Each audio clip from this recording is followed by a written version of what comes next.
Mantarlı köftem bitti arkadaşlar. Et yerine mantarı kullandım. Bu sağlıklı güzel tarifimi et yemeyenler için hazırladım. Mantar köftemin güzelliğine bakar mısınız? Bakın yumuşacık. Şöyle göstereyim. Bakar mısınız şu güzelliğe? Etsiz, mantarlı gerçekten köfte gibi oluyor arkadaşlar. Bu güzel tarifimi sizlere öneriyorum. Merhaba arkadaşlar, Selvi'nin mutfağına hoş geldiniz. Bugün sizlere pratik, kolay, bir o kadar da lezzetli mantar köftesi yapıyorum arkadaşlar. Bakın mantarlarımı ben yıkıyorum arkadaşlar. Yıkanmaz diyorlar ama yıkıyorum. İçinden toprak falan çıkıyor. Sonra güzelce kuruluyorum. Kuruladıktan sonra bir 10-15 dakikada böyle havluda bekletince sularını çekiyor. Şimdi şöyle başlıyoruz arkadaşlar. Öncelikle mantarlarımızı robotta çekiyoruz. Şu biraz ucunu alıyorum. Kestikleri yeri. Bakın. Daha sonra gelişi güzel doğrayın mantarları. Çünkü robottan çekeceğim. Kıyma yapacağım. Mantarlarımı şu şekilde doğruyorum. Kıyma yapacağım robotta. Arkadaşlar yarım kilo mantarım var. 1 adet küçük boy kapya biberim. 3 tane küçücük biberim var. Bir kuru soğanım, bir patatesim, maydanozum, 1 adet yumurtam. Burada baharatlar çok önemli. 1 çay kaşığı kimyon, 1 çay kaşığı acı kırmızı toz biberim, 1 çay kaşığı karabiberim. Bu kısmı çok önemli. 1 çay kaşığı karbonat kullanıyorum. 1 tatlı kaşığı da tuzum var. Doğramış olduğum mantarlarımı şöyle baharatlarımı da ilave ederek karbonatımı, tuzumu açıklama bölümünde ayrıntılı her şeyi yazıyorum arkadaşlar. Oradan da takip edebilirsiniz. Biberimi, soğanımı, 2 çeşit biber koyuyorum, soğan koyuyorum. Şimdi önce bir çekeyim. Daha sonra patatesle maydanozu ilave edeceğim.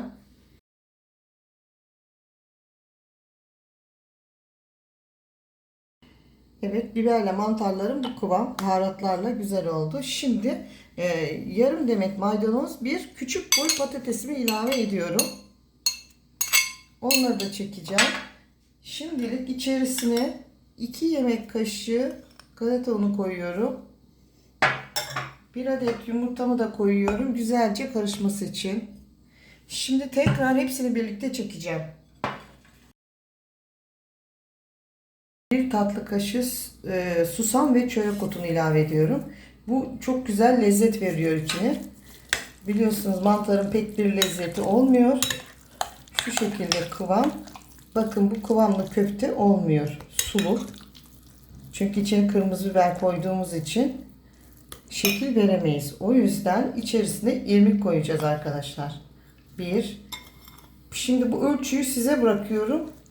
Çünkü mantarın miktarı, hatta 3 yemek kaşığı koyuyorum. Şöyle 3 yemek kaşığı irmik koydum. Şimdi bu şekilde güzelce karıştırdıktan sonra arkadaşlar bir yarım saat dolapta bekletin. Bu irmik şişecek. Şişince de köfte şeklini vermemiz kolay olacak. Bakın bu şekilde. Şimdi ağzı açık bir şekilde dolaba koyun. Böyle suyunu çeksin, şekil vermemiz kolay olsun. Şimdi dinlenmeye gidiyor. Dolapta tam yarım saat beklettim. Bakın içindeki irmik biraz kabardı. Kendine geldi. Fakat elimize yapışan bir hamur görüyorsunuz. Bunun için ne yapıyoruz? Şöyle zeytinyağım var. Biraz alıyorum. İçine un koymamak için ellerimi yağlıyorum. Bu kadar yumuşak bir hamur. Görüyor musunuz arkadaşlar? Bunu eğer elinizi yağlamazsanız bu yapışır. Şimdi şöyle bakın. Şu olay. Şöyle bırakıyorum. Şu şekilde arkadaşlar. Biraz kaldır.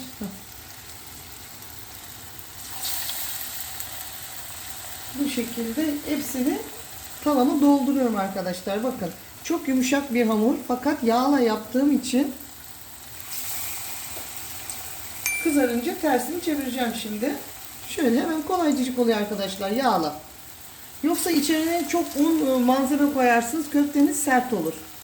Hemen şöyle azıcık alıyoruz arkadaşlar. Bakın bu şekilde. Hemen kızgın yağı bırakıyorum. Bu şekilde yağı bırakıyorum arkadaşlar ve devam ediyorum. Bu şekilde olanı alıyorum. Bakın bu şekilde. Mantar köftemiz aynı et köftesine benziyor.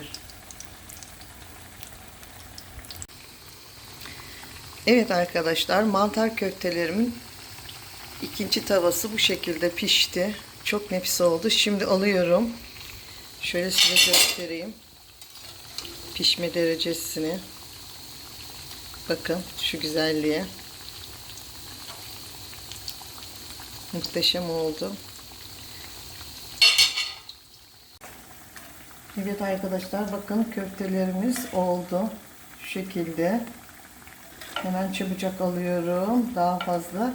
Mantar olduğu için de arkadaşlar hemencecik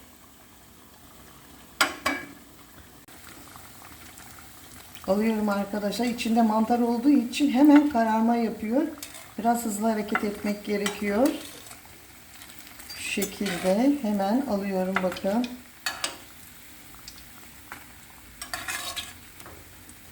Bu güzel sağlıklı köftemi sizlere öneriyorum. Buyurun, afiyet olsun. Arkadaşlar vermiş olduğum ölçüden bakın bu kadar çıktı. Yalnız bir porsiyonu eşim kızartırken ona verdim, yedi. Yani 5 tane daha vardı. Şimdi şu şekilde arkadaşlar bakın sıralıyorum. Pişen köftelerimi şu şekilde alıyorum. İçinde susam ve çörek otu da olduğu için arkadaşlar mutlaka koyun. Süper bir lezzet oluyor. Bu şekilde domates sosuna batırarak yiyebilirsiniz. Ayranla yiyebilirsiniz. Nasıl arzu ederseniz.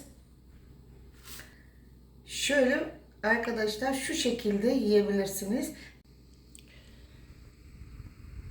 Bu güzel tarifimi, mantarlı köfte tarifimi et yemeyenler için hazırladım arkadaşlar.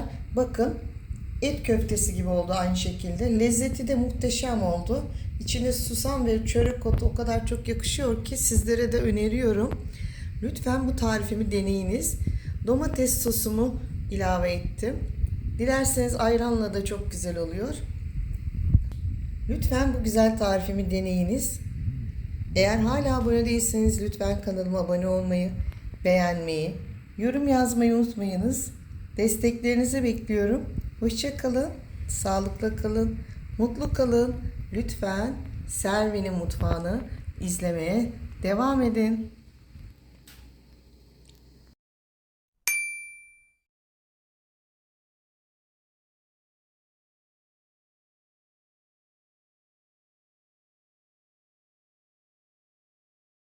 Evet arkadaşlar, şimdi tadım zamanı. Bakın köftelerimiz. Elimle alıyorum çünkü içini, yapısını size göstereceğim. Mantar köftenin güzelliğine bakar mısınız? Bakın yumuşacık. Şöyle göstereyim. Bakar mısınız şu güzelliğe? Etsiz, mantarlı, gerçekten köfte gibi oluyor arkadaşlar. Bu güzel tarifimi sizlere öneriyorum. Bakın ne kadar muntazam, lezzetli. Bakın çok lezzetli arkadaşlar. Şahane olmuş. Bu güzel tarifimi sizlere öneriyorum.